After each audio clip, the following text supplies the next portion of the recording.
Doctor Swarnakumari gynaecologist Khammam. అందరూ ఈ Sankranti celebration చాలా హ్యాపీగా సంతోషంగా గడిపారని నమ్ముతున్నాను. ఇది శీతాకాలం కదా, ఈ శీతాకాలం వింటర్ సీజన్లో ప్రెగ్నెంట్ ఉమెన్ కొన్ని జాగ్రత్తలు తీసుకోవాలి.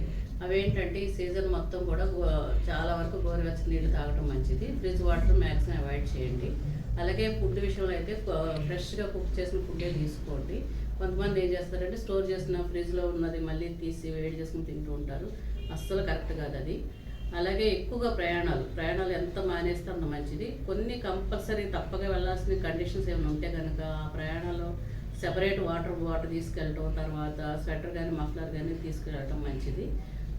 ఒకవేళ గుంపులుగా ఎక్కడ ఉంటే కనుక ఆ ప్లేసెస్కి వెళ్ళకూడదు. ఇన్ఫెక్ట్ అయిన పర్సన్స్ ఉంటే వాళ్ళకి దూరంగా ఉండాలి.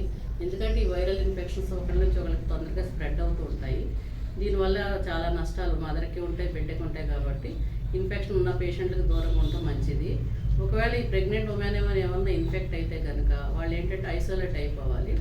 ఐసోలేట్ అయ్యి థ్రోట్ ఇన్ఫెక్షన్ అట్లా ఫీవరిష్గా ఏమైనా ఉంటే కనుక వీటికి ట్రీట్మెంట్ ఉండదు. కాబట్టి సాల్ట్ వాటర్ గార్గిలింగ్ కానీ స్టీమ్ ఇన్హలేషన్ కానీ చేసుకుంటే ఇన్ఫెక్షన్ స్ప్రెడ్ అవ్వకుండా ఉంటుంది.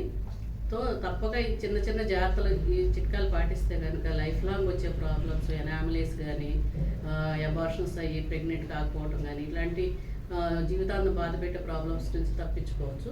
తప్పక ఈ చిట్కాలు పాటిస్తారని ఆశిస్తున్నాను.